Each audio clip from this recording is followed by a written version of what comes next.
ماما بس زموږ ته ډېر زیات تکلیف و. موږ وایو چې موږ پرون هم راغلو خو موږ ته ځای نه معلوم نو موږ واپس لاړو. نو اوس موږ چې تاسو سره رابطه وکړه په موبایل نو چې تاسو راته چې راشئ نو تاسو راته دفتر او موږ ته دفتر هم نه معلوم. تاسو ځای بدل کړو. ماما نوم جامې شته نه پیزار شته نه راته خوراک څه شته.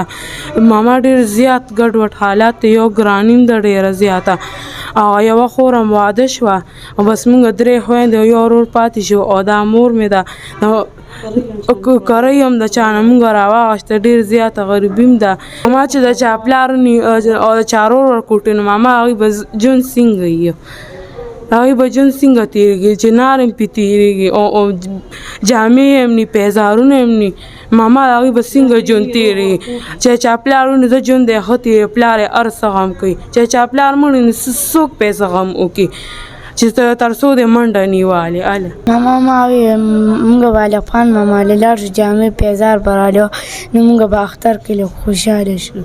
او ماما امي مې راته وویل راځه چې لاړ شو ویلې به کپړې پیزار به مې ووایي او بیخي راکړه څه وم نه غوړي هم او اوړه هم نه. ماما دغه یو ورور مې دارې ولاړ ماما هېڅ هم نشته او بس الله کرۍ هم د چا نه راواغېسته نو هلته هم پرې ټیم پاس شو.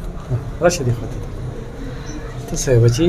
ماما موږ امي ته جاړو امي راله کپړې هر څه نه اخلي. موږ ورته وایو خیر دی هم لږ خو راله څه وایه که هغه راله نه اخلي. نو بچي چې مور سره څه نه وي نو څه به وایي؟ ماما موږ امي ته وایم خیر دی هم لږ راله څه وایه که نشته. هلک پکې څه ستا خوښ دي؟ ما پکې جامې مې خوښ او پیزار هم امي راته وویل نشته او بار چې وړو ته وګورو هغوی ته خفه شو.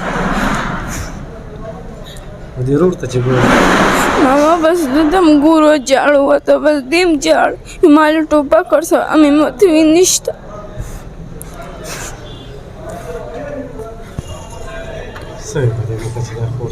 ماما بس جامې پیزار نشته.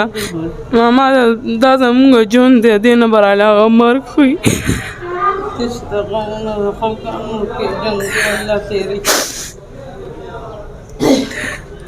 بچي درته دا وایي چې راځه روکې ماشومان بس روکې نښتې امي دا راله والده روکې چې ستا چې رزق او د روزې درک نه لګي روکې دا به زه کوم ځای نه راوړم روکې